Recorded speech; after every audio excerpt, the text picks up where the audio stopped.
This woman with such a huge heart, put your hands together for Geraldine Cox, ladies and gentlemen. Well, hello everybody. For the Australian contingent that are here today, g'day, how going? And to the very few Cambodian, there's 2 or 3 Cambodians here today, I'd like to say Chumri Apsur. It's a pleasure to have some of my countrymen here from both countries because I have dual citizenship. This is my 8th time to present at this symposium. I'm a bit of a fixture now, and every year it's in my calendar for the first week of August, so I hope that doesn't change for a long time to come. Now, a little bit of background about me. I'm the daughter of a milkman in Australia, and I'm very proud of my blue-collar upbringing. In my early 20s, I found out that I couldn't have children, so I joined the Australian Department of Foreign Affairs because I thought if I can't be a mother and a wife, I will get some glamour and travel into my life. So that's why I joined the department, and I had 18 years of a wonderful career. I served in Cambodia, the Philippines, Thailand, Iran, and my last posting was Washington, D.C. But I have to admit, I think I distinguished myself most in Iran, where I managed to marry the only alcoholic Shiite Muslim in existence. Sorry for the Muslims that are here today. In 1987, I resigned from the public service and worked for Chase Manhattan before I moved to Cambodia the second time. My spirituality is a mixture of the Jewish heritage, being educated in a Christian environment, living in an Islamic country, and finally finding contentment and understanding in Buddhism. So when I get to the pearly gates, I reckon I've got all sides covered. Someone will let me in. Now, your health is your wealth. What's the point of getting to a real place in your career if you get sick doing it? Why be the best business person in the hospital ward? Why be the richest person in the cemetery? My 5-year battle with breast cancer was something I was totally unprepared for. I've always had the constitution of an ox and was never ill. So this did knock me around a lot, but thankfully I'm now out of the woods after 5 years treatment and have got through all this with the commitment of my family and friends. I'm now looking forward to a cancer-free life and healthy autumn of my life in Cambodia. I have much more to do. Cambodia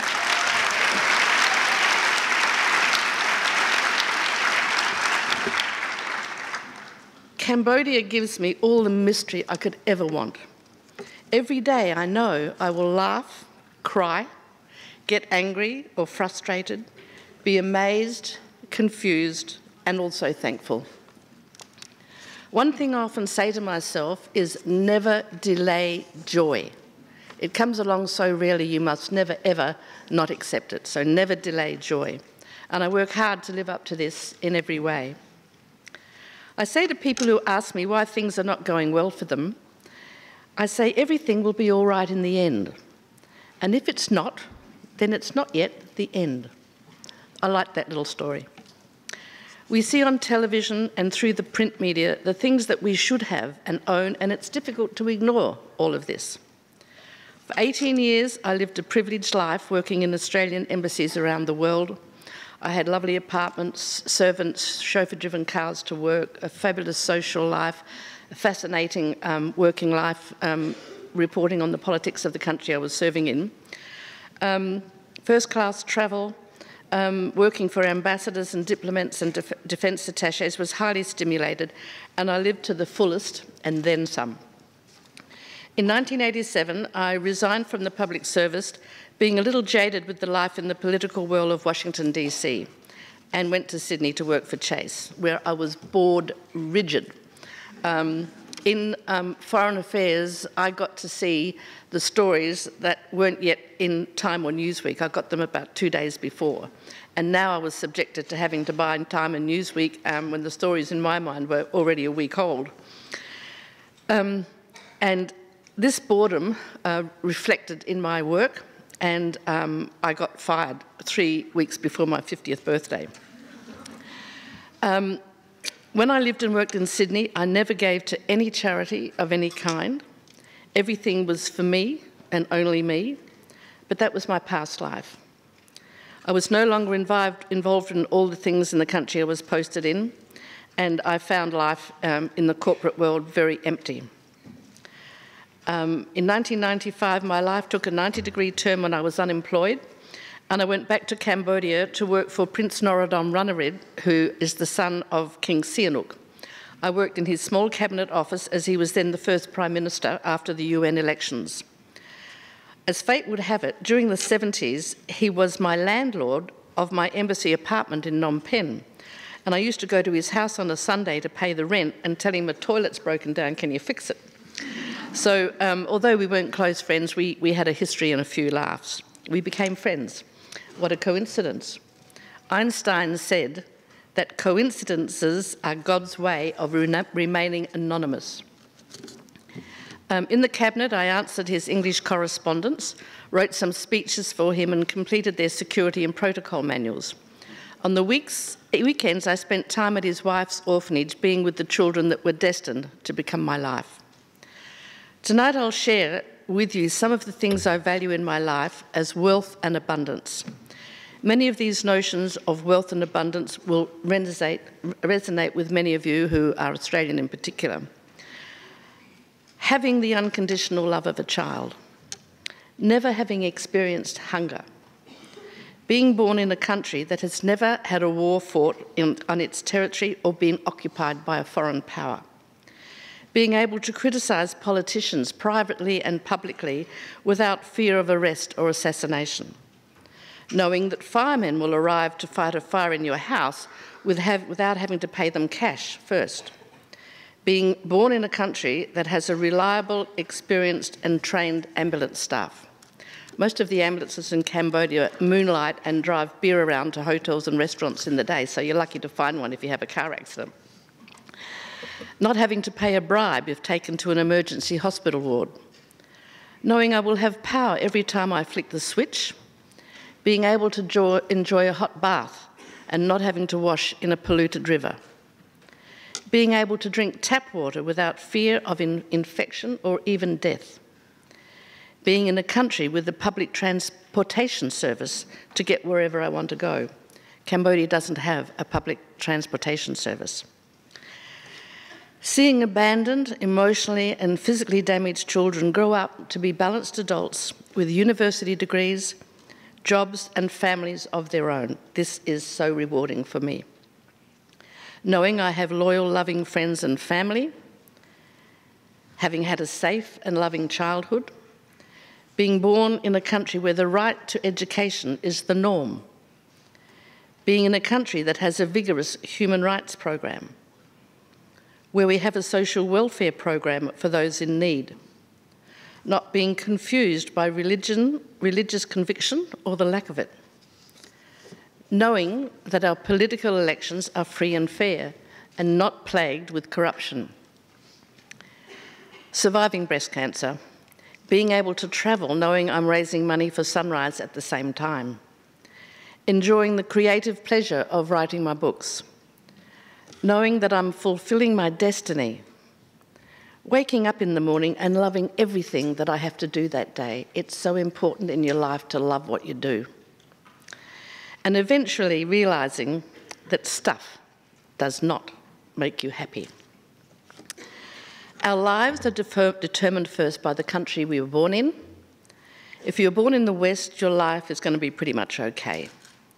But if you're born in rural Cambodia or the slums of Bangladesh, you can be reasonably sure that your life will be disadvantaged.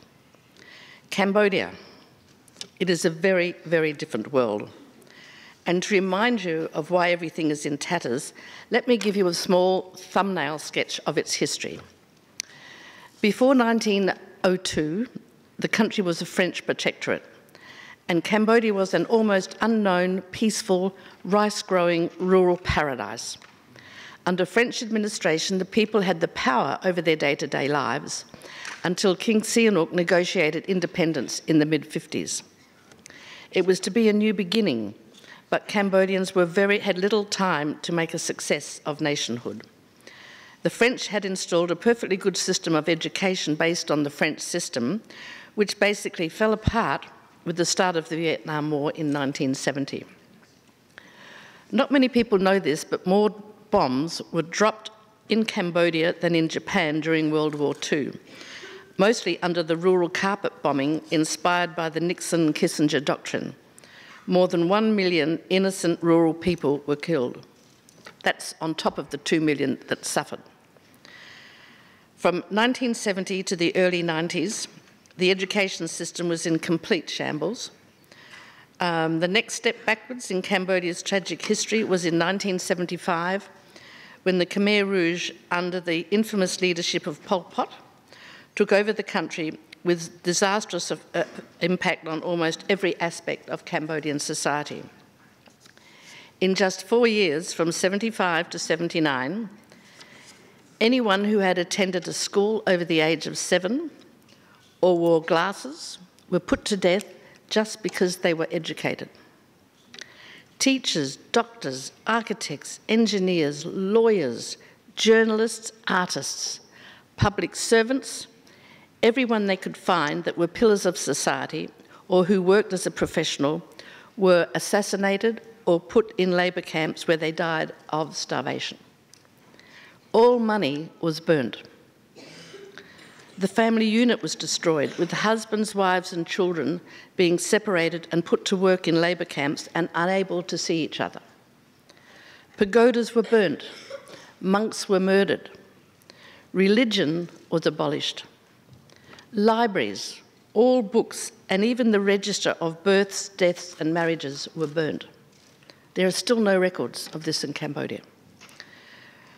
People were reduced to an animal-like level, often with farm animals being fed more food and treated better than the people. Out of a population of 7 million in 1975, an estimated 2 million were killed through assassination, starvation, torture, and hard labour. Never in recorded history had a population of people been so completely decimated and destroyed by their own people. And a new word was entered into the dictionary, auto-genocide. Every day in modern Phnom Penh, there is virtually no person who has not lost a close family member during these horrendous times. Or if they survived, are living with memories so tormenting that many of them cannot function normally. It is not an exaggeration to say that all the survivors of the killing fields of 75 to 79 are suffering in various degrees from post-traumatic stress disorders which are not being treated because there are very few psychiatrists or psychologists in Cambodia because they were all killed. Then in late 79, the Vietnamese, the North Communist Vietnamese, not the South Vietnamese, who fought and lost the war against communism, liberated the Cambodians by ousting Pol Pot and the Khmer Rouge from power. But the terror was not over for the Cambodians, who were then subject to the very communism that they fought so hard to resist before Pol Pot ruined their lives. Under the Vietnamese occupation from 1979 to 1992, communism was forced upon them, and again, they were not masters of their own fate. The Vietnamese, to be fair, recognised the need for people to be more educated, and because there was no one left alive to do this, they shipped these considered to be capable to other communist countries like China, the USSR, Poland and Czechoslovakia, where they learned communist ways. Slowly, the deserted schools and universities began to awaken and take in students. But it was not until the United Nations arrived to supervise the departure of the Vietnamese army in 1992 that the education system was free to try and organise itself from the ashes. Even today, no university degree from Cambodia is recognised internationally. Part of that is because many of the teachers themselves don't even have bachelor degrees. The UN sponsored the first free and fair elections for 30 years in May 1993, and democracy was born in Cambodia. But with the terrors of the Pol Pot days still ringing in their heads, the people were afraid to embrace education. It was a death sentence. What they had learned was that it was dangerous to be intelligent. In some of my classes, even though my children are grandchildren of the Pol Pot survivors, in a classroom where a teacher asks a question. In your classrooms, kids are going like this, ask me, I know. But in Cambodia, no kid puts up their hand to answer a question because they don't want to be identified as being clever. At the local government primary schools, Sunrise often has to provide desks and chairs because the school has no money. In schools of over 2,000 children, there are 2 toilets and nowhere to wash your hands. Think about that for a minute. 2,000 children and 2 toilets. The main reason why girls stop going to school is for the very simple fact that when they start to menstruate, there's nowhere for them to go. No suitable toilet facilities, so they stay home. Cambodia has to make huge steps forward in its system of education before it can come out of the mist. In the schools, there are no computers, no electricity, no air conditioning, no canteens, no playing fields, no extracurricular activities, no substitute teachers, and not enough books for everyone. And any misbehaviour is punished with a firm swish of a long bamboo cane. If you believe in reincarnation, you would definitely hope that you did not come back as a child in current-day Cambodia. If education is a measure of wealth, then Cambodia is one of the poorest nations on earth. A good education for primary-aged children, even for those families who can afford to pay, is seriously limited. The salaries for teachers is as low as $120 a month, which does not encourage people to want to study teaching and education at the local universities. Most teachers work 2 jobs simply to survive. That's $120 a month, and it costs $2 to have a good meal. School is only 3 hours a day at all levels. Most children grow up in an environment of impoverishment in every sense of the word. For many of them, school is just a dream. At Sunrise, we care for many abandoned children and babies from local hospitals. Parents of sick children often have to sell a cow to get the taxi fare to reach a hospital. And then one of 2 things happen. Either the doctors cure the child and say to the family, look, he's okay now, but if he could get sick again. So the families say, look, we don't have another cow if he gets sick, so to sell. So let's leave him in the hospital and hope someone will come along and give him a better life. Or the doctors will say, your child is dying, cannot be saved, and the parents cannot afford the cost of a cremation. So they leave him in the hospital, hoping again that someone like Sunrise will come along and look after their child until it dies and gives the child a good Buddhist funeral, which we do. They have no other choice. Our response has been to provide residential care for highly vulnerable children with AIDS, TB, polio, hepatitis B, brittle bone disease, varying degrees of cerebral palsy, mental and emotional conditions, and acquired aplastic anemia, which is a disease caused by the spraying by the Americans of Agent Orange during the Vietnam War. It's a blood cancer. Now, Cambodia can be a dangerous, depressing, dirty, and difficult country to live and work in, but I will never leave this magical country and its people who have really captured my heart. One story which really tears at my heart is the story of Lai Tai. Lai Tai, can you hear me? You can or you can't? Can't, okay. Okay. Lai Tai came to us when he was 9, and his mother had sold him into a begging ring in Thailand because he had cerebral palsy and his legs were badly crippled. He was sharp as a tack mentally, but he could not run and walk, and he was considered to be good as a beggar. And every year in Thailand, the police round up illegal children and ship them back to Cambodia, where they are put in camps until they can be sent back to places like Sunrise. So little Tai came to us and everybody fell in love with him. And every year I do an update for our sponsors. Oh, okay, good. Every year I do an update for our sponsors, and they're a bit boring. It's, your kid's favourite colour is this, favourite food is this, his best friend is that, he wants to be this when he grows up, and it's all a bit, boring. So I wanted it to be a little bit more sexy. So I asked all the kids, if you had half an hour with Buddha, what would you ask him for? And the boys were asking for motorbikes and computers, and the girls were asking for jewellery and a nice house and a rich husband. And I got to little Ty, and he's sitting on the chair and he's swinging his crippled legs. They couldn't reach the floor. And I said, darling, what would you ask Buddha for? And he said, oh, Mum, he said, I don't need anything. Buddha's so busy and important. I wouldn't want to bother him. I don't want anything. And I got angry and I said, you must tell me, because I've got to report to your sponsor. There must be something that you want.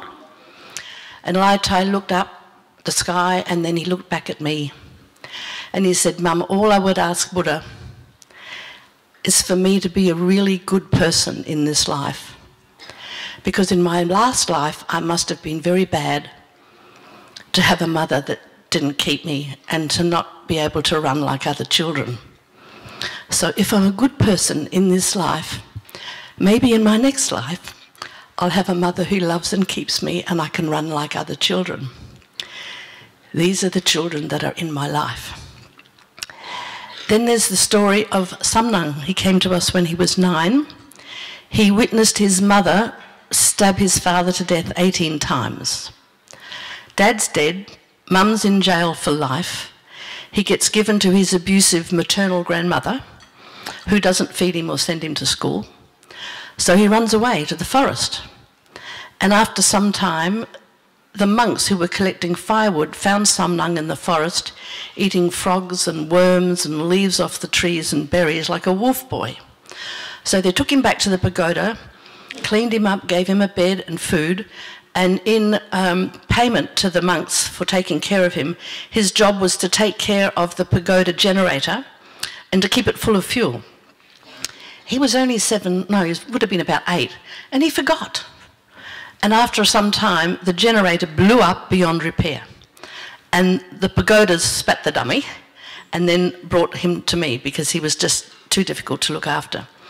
Now, Samnang is my most challenging boy. He trusts no one. He doesn't come when you call him. He steals food from the table before the kids come in to eat. He won't wash his clothes. He throws stones at the dog. He hurts the other children. He lights fires, nearly burnt my house down. And he, every day I wake up and I think, what's he going to do today? And the day that he lit the fire, I brought him in to my study and I was holding him, between my legs. I had my hands on his shoulders and I said, Samnang, there's no point in me punishing you because you won't do your punishment anyway. I said, Buddha and karma will punish you. Do you understand that? And he said, yes. And then I was just overcome with his whole life. I put his head on my shoulder and he was standing between my legs and he fell asleep.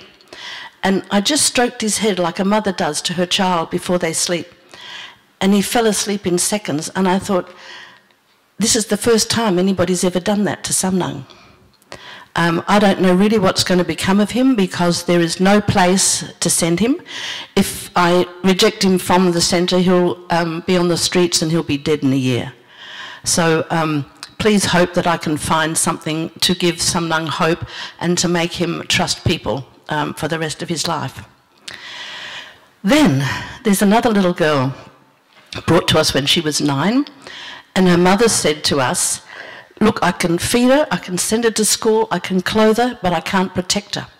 She's being raped regularly by a man in the village. She comes home bleeding all the time. She said, I've done 6 written reports to the village police and they won't do anything because the villager is a friend of theirs. I can't protect her, so will you please take her? That's another child that's in my life. I can go on all day with these. This is the second to last one. Then there's a little girl, also 9, whose mother was having an affair with a man in the village. And so the wife of the man, who was being unfaithful, came to the village when the mother and T was sleeping on her chest, and she threw a gallon of battery acid over the both of them. Now, the injuries were so horrific that T's mother had to be cut off her in the hospital, and T has 75% of first-degree burns all over her body. The backs of her legs look like cold charred sausages on a barbecue grill. So she is has no confidence at all, and we are hoping that we can find a job for her where she won't be in the public eye. This next story I haven't told for a while, because every time I tell it, people tell me you're making that up, Geraldine. That's not possible. But because of recent press in Cambodia, just in the last few days, this story bears up what I'm going to tell you. I was in the local markets one day, where I'm quite well known, and I was buying some handicrafts to take back to Australia for a fundraising tour I was doing. And my silk lady, she said, "Oh look, Mum," she said, "there's a little boy being abandoned on a noodle stall. Perhaps you can take him to Sunrise." So I said, "Take me there." So I went to this noodle stall, run by a husband and wife, and there was this fat little 8-month-old baby with beautiful black eyes. And I looked at him and I said to him, "Oh," they called him Noodles. I said, "Oh, Noodles, I can't take you today. I'm going to Australia tomorrow, but I'll be back in a week and I'll come and get you." So I came back in a week, went to the market, and if you could imagine how I felt when I looked into his face and found that his eyes sockets were empty because his eyes had been harvested to sell his retina on the organ black market. Now this little boy had nobody to protect him, nobody to report him missing. The people that had him on the noodle stall just saw him as something they could raise money for. And I still feel responsible because I should have taken him on that first day. But how was I to know that there were people alive in this world that would steal a little baby's eyes? And so I've told this story many times and people say, "Oh, Geraldine, you're making it up." But this week there were reports in Cambodian newspapers that there's a whole team out there kidnapping children for the organ black market. So I'm going to get on to some better stories, okay?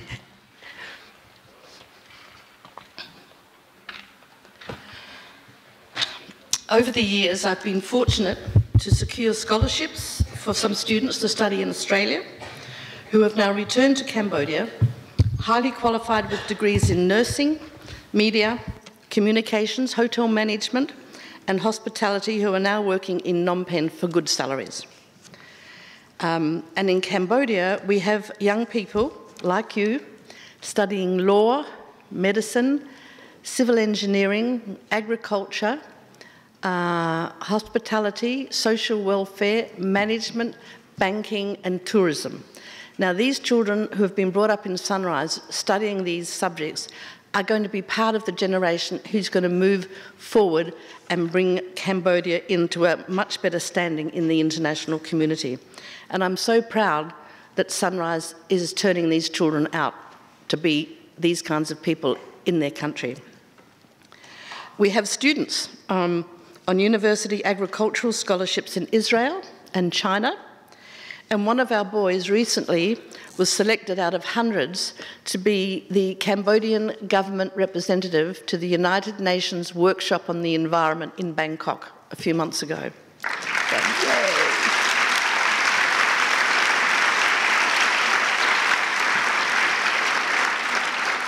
How good is that? We also provide vocational training for those less academically inclined in car mechanics, air conditioning repairs, engineering, plumbing, electrical work, mobile phone repair, cooking, floristry and beauty therapy. They're all destined to live independent lives instead of barely surviving on the streets. One of our boys who was very gay, he left us when he was 16. He was only in about grade 4 or 5, not because he was stupid, just because he just wasn't interested in school. So we got him a job in beauty where he learned hair and makeup and nails and all that kind of thing. And I met him a few months ago and I said, "Darling, what are you doing?" And he said, "I'm with the biggest movie company in Cambodia. I travel all over the country and do the makeup for all the beautiful movie stars for the soap operas." And then he said, "I didn't need physics and I didn't need physics and biology for that, Mum." So we're able to find every child something that suits their talents.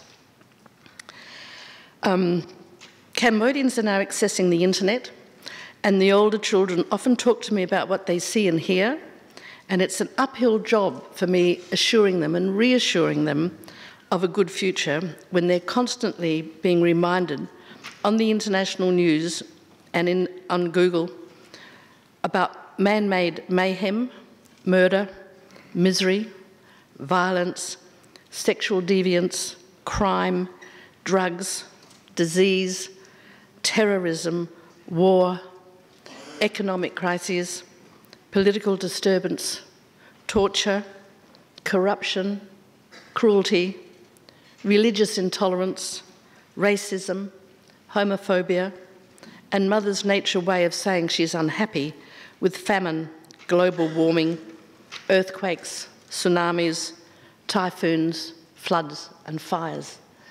This is the world that we are living in. So it's easy to believe that God has left the building. Looking out at your young and eager faces gives me hope for the world and mankind.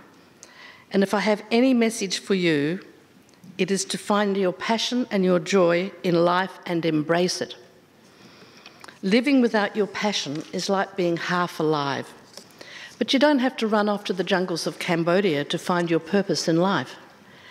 It can be bringing up a healthy and loving family. It can be in service to the community. It can be in the corporate world, closing big business deals. It can be in the world of academia. It can be in music or the arts. It can be through research. It can be through sport. It can be through medicine and healing. It can be in politics. It can even be in your religion that you find what you need. Maybe in this room are people who will find cures for cancer, AIDS, and other illnesses. Maybe in this room are people who will find ways to clean our rivers and seas. Maybe in this room are people who can heal the earth and make Mother Nature start to forgive us for what we've done to her. My generation could not do it. You have to. But please, find that button to press that makes you know you're alive. All of you are here today to learn how to make the world a better place. And a man who has done more than any of us can ever dream to achieve put it so simply. Nelson Mandela said in his 1994 inaugural speech in Africa that our deepest fear is not that we are inadequate. Our deepest fear is that we are powerful beyond measure. It is our light, not our darkness, that most frightens us. We ask ourselves, who are we to be brilliant, gorgeous, talented, and fabulous? Actually, who are you not to be? You are a child of God, and your playing small does not serve the world. He added, there is nothing enlightened about shrinking so that other people won't feel insecure around you. It's not just in some of us, it's in all of us. And as we let our own light shine, we unconsciously give other people permission to do the same. As we are liberated from our own fear, our presence automatically liberates others. Nelson Mandela. You're about to decide what you want to do with the rest of your working lives. Some of you may already know what you want to be. Many others are not so sure. Trust your teachers and counsellors and be guided by their advice. But listen to what your heart tells you. It knows you better than anyone else. I'm known by some people in Australia to be that red-headed woman in Cambodia with the silly hairstyle and always asking for money. And I'm often described as being loud, aggressive, and pushy. Actually, I see these as my attributes. If you do not let people know who you are, where you are, what you're doing, and how to raise money for us, then we would never survive as a charity. So loud, pushy, and aggressive, I will always be. When we were established 23 years ago, Sunrise Cambodia existed only as a residential facility, providing the best possible care for orphaned and vulnerable children. This has now changed. Although we will always have disabled, vulnerable, and trafficked children in our care, we're tackling the greater need in Cambodia for community-based development, which is now the focus of our work in all 3 centres across the country. We have residential care for more than 200 children and open our doors to more than 3,000 village children to what we have at Sunrise: early learning centres, English lessons, computer schools, music, art and sport opportunities. They go home every night. We're also renovating dilapidated schools, providing bicycles to allow children to get to school. We recently built a bridge so that villagers can attend their jobs during the rainy season when it's flooded. We're providing wells in villages where there was no safe water or often no water at all, constructing livable homes for the destitute, sanitation projects, opening free health centres for entire communities, and getting the more seriously ill to hospitals in the city.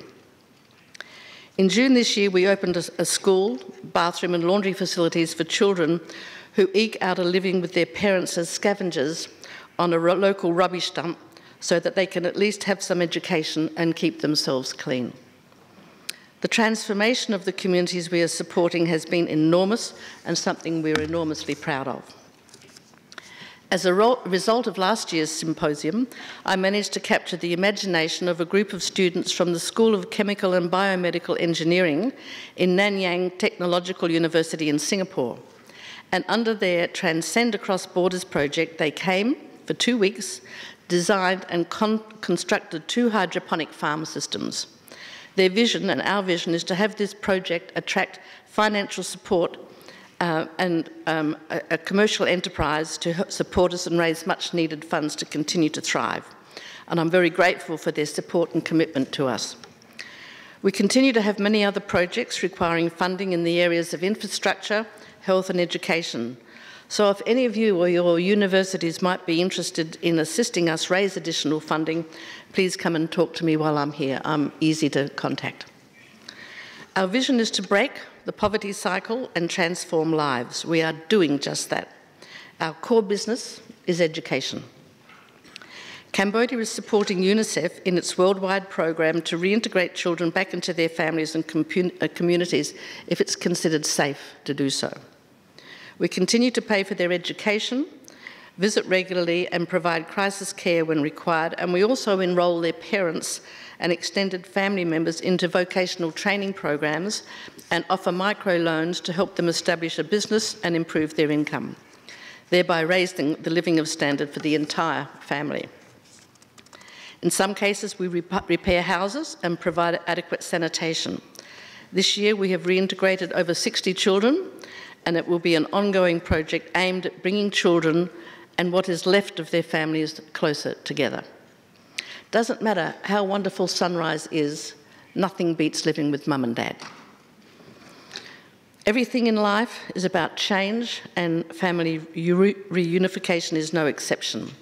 Sunrise Cambodia has embraced this new way of thinking, and we're working hard to achieve the goals for the world's vulnerable children set by UNICEF and the Cambodian government.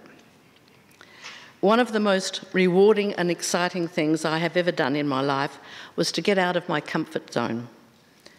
Before I moved back to Cambodia, I had a very comfortable and privileged lifestyle, but that all changed. I had no servants, I had no chauffeur-driven car, I was just an old expat woman on the streets trying to run an orphanage. But I pity those who spend their whole lives being safe and comfortable, never knowing what they can really be. It's not until your back is against the wall can you really find out who you are and what you are capable of. The most dangerous time was in Cambodia. It was during the bloody coup of 1997. The military overthrew the royal family, and I was in deep doggy-goo because the orphanage that children were on had actually been a military barracks, and now the military wanted it back. So I had a tank full of soldiers come out one day, and 6 of them were on the tank with B-40 rockets and B-40 rockets and AK-47s, pointing them at the children, saying, "Get off our land." And the kids were kneeling in the dust, praying, "Please don't shoot us." Many of them were wetting themselves with fear. And my Khmer gets very good when I'm angry, so I walked up to the soldiers. Some of them were only 19, 20 years old. And I said, "Does your mother know what you're doing here today?" And it had absolutely no effect whatsoever. And then the eldest one, who was obviously the commander, he leaned forward and he looked at me really closely, stood back, put his gun down, and he whispered to the soldier next to him. And the soldier next to him leaned and looked at me real closely, did the same thing, whispered to the other soldier, and they all put their guns down and just got on the tank and left. And the kids and I ran back into the dining room. We were all shaking and laughing and crying, and then the older boys started to laugh, and I said to them, "What are you laughing for? We nearly got killed there." And they said, "Oh, Mum, it's your hair that saved us."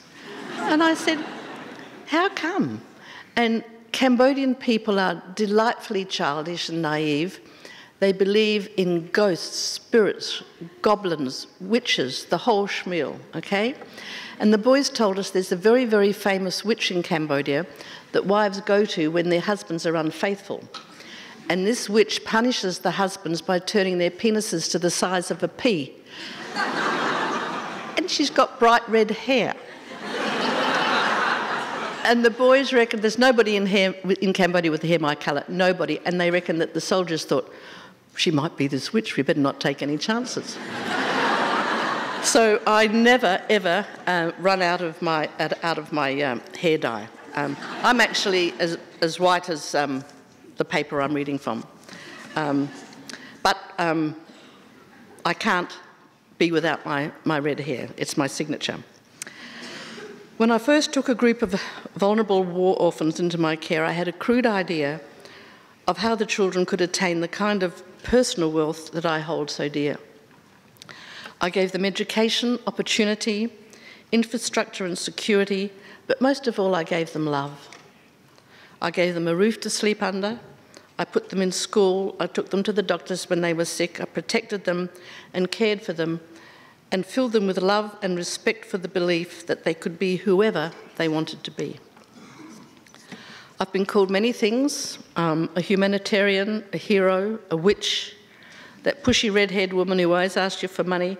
Some of these are a lot truer than others. I'll leave you to figure that out. But something I'm rarely called is flexible. Stubborn pig-headedness and tenacity has got me everything in life and gave me the strength to rescue a group of war orphans from the border of Thailand and demand that they have a right to a life that is good, fair and filled with love. In the early years, I refused to take sponsors' money for public relations or a publicist. So I used to call corporations, trust funds and foundations in Australia and say, "Hi, my name's Mandy Smith. I'm Geraldine Cox's publicist.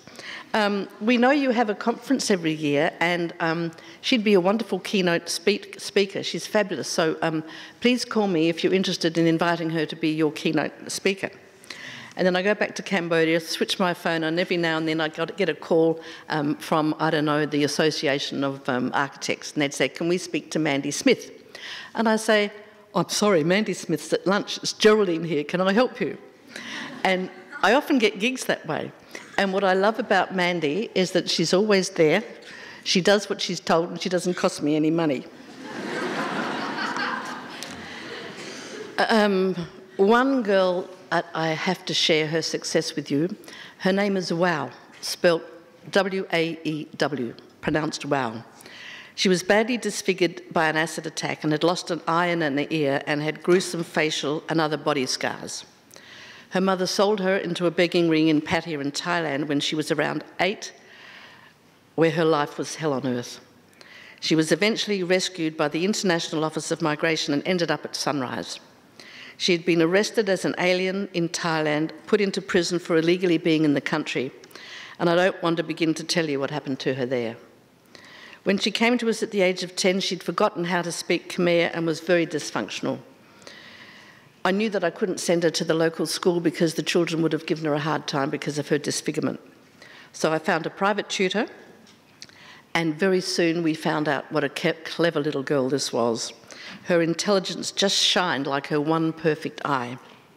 She passed grade 12 last year, and last year was invited to be the keynote speaker in English at the International Burn Survivors Conference in Geneva to a standing ovation.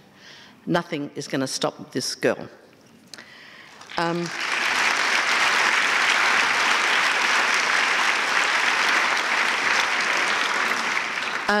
I asked her once, since she was 18 and was living in the city and going to the markets and being in the streets, I said, what's it like being out there and not under our protection anymore? I mean, how are you accepted by the community? And she said, oh, Mum, some days it's terrible.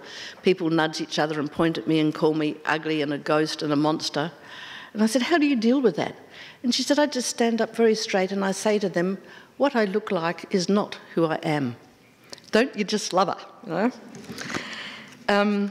I'm totally unqualified to do what I'm doing. I left school at the age of 15. I have no university degree, no formal qualifications at all. And if I approached Australian authorities to work with children and the poor, I would be asked for my teaching, nursing or social work degrees, and I have none of these. I simply do what every parent does when they care for their family. We shelter them, feed them, clothe them, educate them, teach them the difference between right and wrong, protect them, comfort them, wipe away their tears, hug and kiss them, play with them, make them laugh, encourage them, help them fight their battles, teach them to be compassionate and caring, teach them to be kind to animals, make them feel safe and secure, support them, find their talents and nurture them, forgive them, believe in them, teach them tolerance, trust them, guide them, tell them they have a good future, love them, and tell them that you will always be there for them. If you remember anything I've said today, then remember this. Know that the greatest currency you will ever possess is how you affect others in the world. So please always remember to be kind. The Sunrise community knows I'm talking to you here today, and children have asked me to pass a message on to you, their blessings. So all of them, children, families and village communities, wish all of you in this room long life, health, strength, wisdom, and what we all need most in the world, they wish you peace. Thank you for listening to me. Thank you.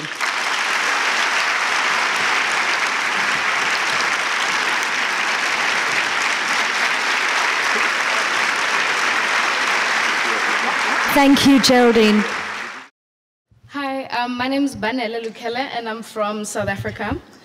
I wanted to ask, so I started in education, and currently I'm 27, but I find that I've taken on, I have a lot of people that I've taken on in my space in education, and I assist them going to school, and now my students are starting to get into university, and I'm struggling with how long you keep them within your space, and also what boundaries. I know you live in the orphanage, but yeah. I go into the communities and assist them with that. What boundaries do you set, and how do you manage that? We totally support the kids until they're 18. When we get them university degrees of vocational training, we move them into the city, we find them accommodation, we pay their rent and their electricity for 3 months, and then after that, they have to get a job and be financially independent while they're going to university or doing VT. So that's the end of our financial commitment to them, but our emotional commitment never ends. They come out regularly to see me on the weekends and call me if they've got problems or if their girlfriend's left them or they've got someone at work that doesn't treat them right. So a mother's job's never done, but our financial commitment ends when they're about 19. Okay. Does that answer the question? Yes, it does. Thank you. Hi, so my name is Patty. I'm from Mexico. I'm living right now in Saudi Arabia, and my question is mainly, you managed to transform a community in such an amazing way.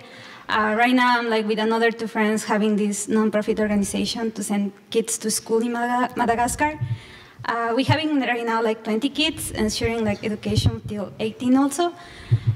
It's a little bit cheaper in Madagascar compared with other countries, but we are having this challenge regarding food, for example. We never thought such a lot of these details that probably you confront in the first years, the food, the housing, the way to arrive to the schools. Yep. So it's a big mess, and I would just like to know. It's a struggle for any charity in the world today. It's very competitive. You just have to find your niche. I'm still looking for my niche because in Australia, a lot of people tell me they want their Australian dollar to stay in Australia and so on. Yeah. You can try and broaden your exposing your project to local things like Rotary clubs and see if you can get help from them. I don't think in your country you'd be able to get help from other schools, but if you can also get, you know, the local news to have you on as a, you know, like a 3-minute interview, or a national TV program show you, or a popular newspaper write an article about you. This often puts you in the face of the community and can help raise funds. So I wish you luck. Thank you so much. Okay. And thank you for your chat. It was very inspirational. Thank you. Hello, my name is Daria and I come from Russia. I want to know your personal opinion, as earlier this summer I also has been doing a volunteering job in Cambodia, working with HRDI students from Royal Phnom Penh University, and I also heard all of their stories, struggles, the tragic memories, and I want to know, like, how do you feel, how do you see the future of young Cambodians? The things my kids have suffered, and it's been extreme suffering in many cases, I tell them what doesn't kill you makes you strong, and everything you've suffered has made you the person that you can be today. One of the things these children need most is to have their confidence in themselves restored, to have a higher self-worth. And the only way you can do this is showing that you are truly interested in their lives and what happens to them. But in some way, make them feel confident and increase their self-worth and have them know they are worthwhile. Okay? Thank you. Thank you very much for your speech. It was very inspirational. Thank you. Hello, my name is Linh. I'm from Vietnam. Well, and first I want to thank you for your inspiring speech. And I understand and I share with you your feelings about the children, poor children, the one who is left in the garbage dump. I saw them and they are very inspired. Well, they're moving me a lot. And I want to know that in my country as well, there are a lot of abandoned children. There are poor children, and I'm starting a project to start teaching children, abandoned and poor children in pagodas. But we are having a lot of problems in raising funds and finding sponsorship, so can you give me some advice? You're talking about raising funds for kids in Cambodia or kids in Vietnam? In Vietnam. Because it's like Cambodia and there's hundreds of orphanages, you're competing with a huge market. If you have any access to some filthy rich Vietnamese businessmen, yeah.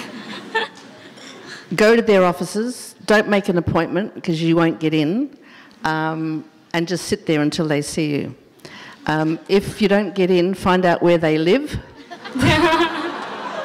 I've done this.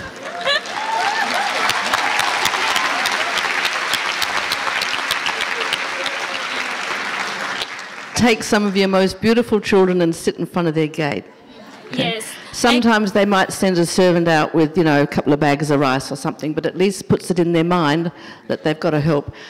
In Vietnam and places like Cambodia, the idea of corporate social responsibility and philanthropy is not yet known. It hasn't been developed yet. We've got to teach them. It's good to give. Yeah. Thank you so much. I won't stop them. Okay. Right. Thank you.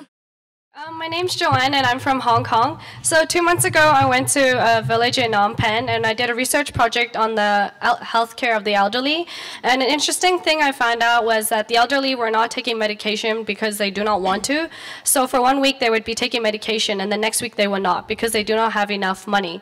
And I think that's very unfortunate. So next year I'm planning to go back to Cambodia again, whilst carrying on my research project on health with another other group mates from my university. I'd also like to try and help improving the healthcare. So my question to you is, which option do you think would be the most efficient way in trying to improve the healthcare? Would it be getting funding to buy some selective equipment like wheelchairs, high blood pressure pills, or would it be better, like a better efficient way would be to partner up with the NGO and get them to come to the village weekly, as it's also very difficult for the elderly to travel to and from the health clinic every single day, as some of them have some disabilities.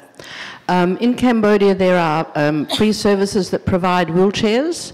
You just need to Google it and say, you know, wheelchairs in Cambodia, and you'll find out how you can get wheelchairs for the needy. It's very difficult with medication because, A, they can't afford it, and sometimes they don't trust it, and they stop taking it even when they've got it. So unless you can educate a whole village on the importance of medication to save their lives, it's going to be very hard because it's not just not having the money. If they don't feel better in 2 or 3 days, they stop taking it because they don't understand you've got to be on medication for like 7 days if you've got an illness or a virus. So you've got that against you, but you will be able to get wheelchairs. So just Google free wheelchairs in Cambodia and then you'll be able to find it. But the medication side of it is very challenging. Okay. Thank you. Hi, I am Abigail. I'm from the Philippines. I'm currently in a fellowship wherein I teach in a public school. So the way you describe Cambodia's public school is similar to ours. And I have this mission, like, I'm not contented in teaching just inside the school. So I have this, it's all in my mind. So I want to teach street children about leadership and language. And I'm talking about children who gave up already on education, who doesn't want to go to school anymore, who doesn't have resources, no house, no food. So I'm just like, my question is, if you were going to give me like 3 things or 5 things that I need to prepare, either emotionally, physically, or logistics, say, what could you like advise to me as I prepare myself towards that mission? For children that choose not to continue with an education because of financial difficulties or fear that they're not good enough, I'd find a local orphanage where they've got children that did come from the streets. Take your kids there and just leave them alone to talk with the children that have been saved by that centre. Let them teach the other children, because they're not going to believe you. So if you can find a centre with ex-street children, take your children there and just let them sit together and talk.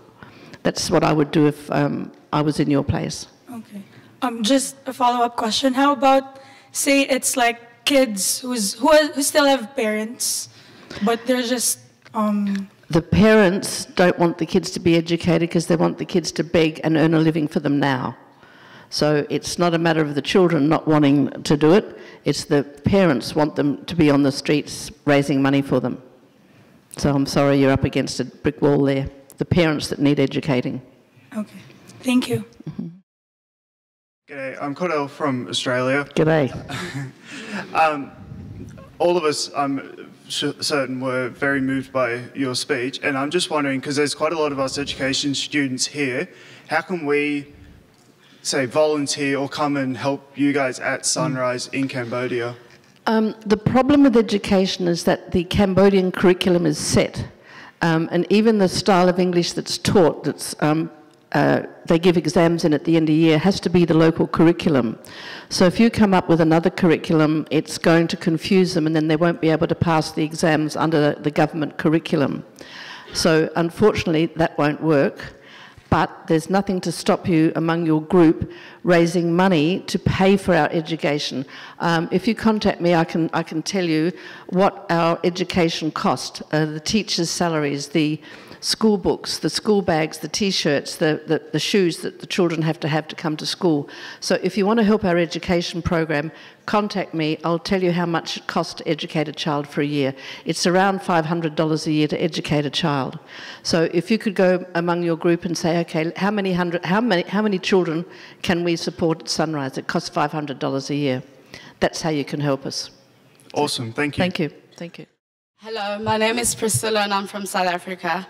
Ma'am, firstly, please allow me to commend you and thank you for the wonderful work that you do, and may God continue to take you from strength to strength and glory to glory in everything that you've done and continue to do. I recently started a social enterprise that seeks to advocate for adequate healthcare and female reproductive education and awareness. So I wanted to ask you, in the line of work that's similar to what you do with regards to sanitation, what are the most hierarchical principles that I need to emulate in the line of work that I'm going into? I can talk about sanitation. That's one of the main causes for long-term diseases. We have villages where they cook and bathe and drink the same water that they shit and pee and the cows shit in. So it's just the local pond or the local river, and it's everything. So 75% of a village have pretty much 100% of the time serious gastro problems. You need to find, if you can, a local sanitation program and builder that you can approach to see if they'd set up a water sanitation plant for a village. And that sanitation plant should only be for them to drink and to cook in, not to bathe in. But if you can get a sanitation construction company to come, you can transform the lives of the whole village with just that one water sanitation project so that they can drink clean water. Thank you. Thank you. I went to your wiki page and I realized that you're over 70, so that's pretty amazing. 72. Yeah. All right.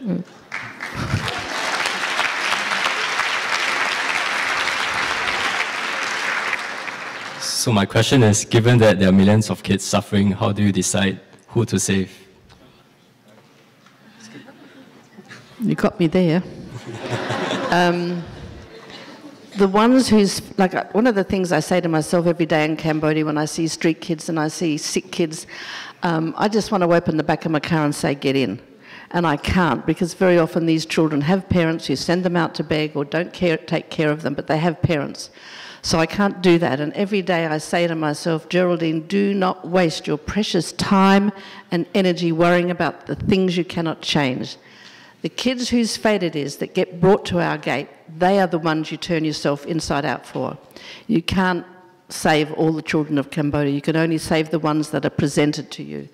So that's what I try to do. I don't look at the big picture because I'd slash my wrists if I did. Okay. Right. Thank you. Thank you. My name is Sydney Moha. I come from South Africa. First, I would like to say thank you for your inspirational speech. I think it is an inspiration to all of us. I would like to ask you, ma'am, your personal opinion with regard to the situation between Israel and Palestine, with particular focus on the children of both these two, I wouldn't say countries, but these two different people, because we spoke about the universal peace. So I would like to understand, what do you think about the situation with particular focus to the future of these two children? Because I think and I believe these two different people have to coexist in that particular country. Thank you. I'm just a bit unclear about what you mean about two groups of children. Which are the two groups you mean? Okay, thank you. I am saying we have Palestinians and then we have Israelis. So I'm saying my personal opinion is that these two people have to find a mutual solution for the sake of their children. So we're talking about Palestine and Israel, are we? I want to understand. Allow me to interrupt. Could we distill this down to just the fate of children? Yes, that's my particular focus. Nothing to do with a particular conflict, okay? Absolutely. Yes. There will always be needy children in Cambodia, no matter how many people go there and no matter how hard they work. One of the things I try and bring my children up is, when you are on your feet, when you are independent, when your family is safe, do something to help another. It's something that my children can aspire to, that if they are safe and in a safe place, I try and teach them to give back to somebody else. It could be paying to send a kid to school, it could be sending a sick kid to hospital, it can be anything that's presented in your path in your life. If a needy child comes in front of you, I tell my kids, don't turn them away. Doesn't matter how little, give them a banana, something. do something to the people who are presented to you as in need. That's how I like to bring my kids up. Okay, thank you, ma'am. Thanks. Thank you for helping, kissing, caring, and encouraging the kids in Cambodia. But my question is, those things you do are even we normal kids cannot get from an uneducated parents. So have you ever considered more solutions, for example, to educate not the kids but the parents? First of all, not to bring those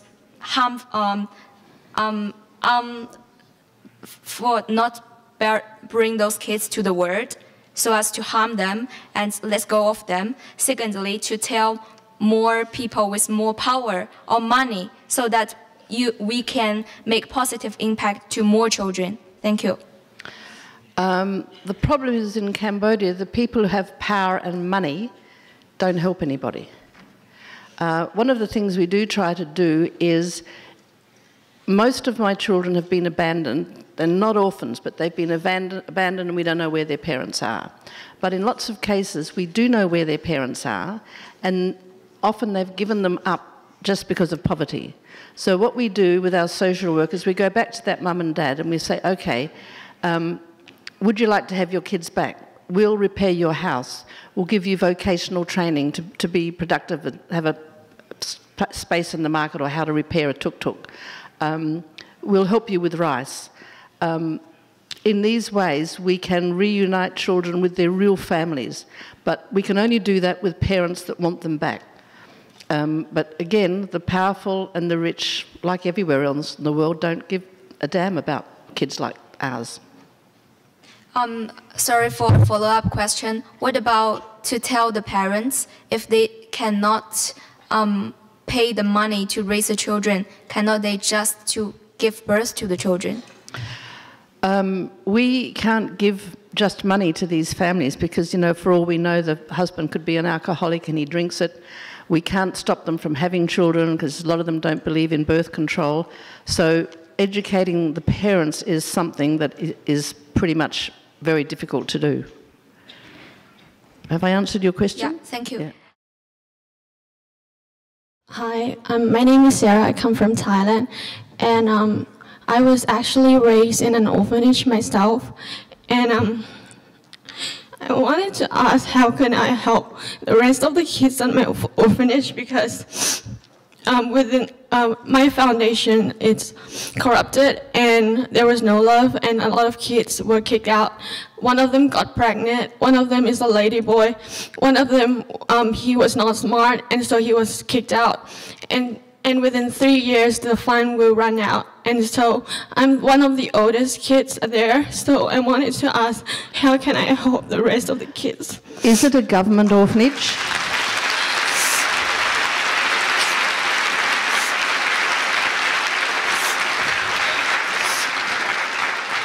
Can you tell me, is this a Thai government orphanage or is it a private NGO that raises the money? It's a private. And who are they? Are they Christian? Are they what? They were supposed to be Christian, but yeah, they were quite corrupted. And okay, this happens a lot in Cambodia. Your story is one I hear all the time. You have to go to your Ministry of Social Affairs, you find the orphanage area, and you complain to them about the running of this particular orphanage. Now, this has happened in Cambodia, and when the locals inspect the orphanage and find all the allegations are true, they kick the NGOs out of the country and they take the children into government orphanages. Now, the government orphanages aren't all that hot, but they are better than the orphanage you've just claimed. So what this NGO needs to be kicked out of the country, and the only way that that can be done is by you reporting it to the ministry. So that's your first step. Well, the past few months, we did report that, and they kicked out the manager who was corrupted. And however, she still influenced the home. And I mean, like, they sent someone from the government to take care of the home, but she's just looking after the finance and all that. but however, we can't raise any more funds because there was nobody supporting us. But you said they kicked her out. Yeah, she kicked her out, but she still influenced the home because the land is in her name. Well, you've got a problem I can't help you with unless you can move the children to another orphanage. Just take them away from her, and then if she doesn't have children to take care of, she has no money to be corrupt with. How many children in the orphanage? There's 28. You should be able to find a good NGO that will take those 28 children. It's best not to split them up because they've been together. So if you can find a larger orphanage that you can take the kids to, then this woman is immediately out of work. So that's what I'd try and do. Find another NGO that can take your kids. Okay, thank you. Okay. Hi, I'm Lim from Singapore, and I'm from a teacher education college. And I just want to share with you that you actually remind me of somebody I know from Sikkim, India. She is from the Human Development Foundation of Sikkim, and what she does is similar to what you do. She goes to the mountains to persuade the parents who are probably like alcoholics or who are abusive to send their children to school. And she takes care of them in the house called Lepcha Cottage. And last year when I went there with my team from my school, I asked her, so what do you actually need us to do there? And she told us, I don't need you to do anything, I just want you to be with the kids. So I just wanted to ask you, like, would you have any advice for us? Because my school frequently sends groups out to do the work that the previous Singapore team has done in Sunrise, Cambodia. So I just wanted to ask if you have any advice for us. Sometimes volunteers who spend a lot of time with the kids, not the Singaporeans that came up and actually had a project and built something. I'm talking about volunteers that come up and be asked to just be with the kids. That can be very destructive because the kids form ties and they don't understand that that volunteer is only there for a short time. So when the volunteer bonds with them and then leaves, the children feel abandoned all over again. So I'm against that kind of volunteerism where people just sit and come and play with the children. It might look good, it might feel good, but when that person goes, the children suffer again from abandonment issues. Okay, so just one more question. So other than like raising funds, what would you advise us to do? You're from where again? Where? Singapore. Singapore. Again, try and find rich Singaporean businessmen and corporations. There's plenty of them in Singapore. There are a lot of them in Singapore. Yeah. So don't let them off easy. Make them feel embarrassed. Okay, thank you. My name is Tan Chun Rong, or you can call me Gary. So I'm from Malaysia. So I would like to have a question because the Singaporean action that you showed us just now is quite inspirational. But I would like to ask, is cross-national charity is much more focused on bringing up the awareness rather than the economic efficiency? Because I would like to have a question, just a question open to all. May I know what justify any parties to help the marginalized group from the other nation rather than their own nation? Because isn't it we have one phrase saying that think global and act local. Thank you very much. I didn't quite get that question. Can you summarize it for me? All right. My question is why we need to help the other marginalized group from the other nation rather than our own nation? Because are you saying that a Singaporean should help Singaporeans and Cambodians? I mean, for like, is it much more focused on the bringing up the awareness rather than the economic efficiency? Because we know that we help the local will be much more efficient if we compare to we need to cross the other nation and to help the nations. To simplify that complicated question, I would say the world needs to be educated that those who have a lot should give to those that have a little. That's how I would sum it up. We've got to educate those who have a good life to help make life better for others. Just to clarify the question, it's like, for example, it's like, should I help, like, should I encourage to help the other nation rather than like my Malaysians marginalized groups? Is it like something like that? I think that's up to your own personal discretion. Yeah, that's why I would like to ask, is it much more, is it really helping the other nation is much more better than helping Geraldine, has the charity work you've received from overseas helped your nation? No. I mean, the money that... The money has helped, right? Money has helped from Australia, yes. Yes, absolutely. So, without that donations from Australia, we wouldn't exist. Right. Right. So I rely on donations from foreign companies. Thank you very much. My name is Thieu. I come from Cambodia. Suicide.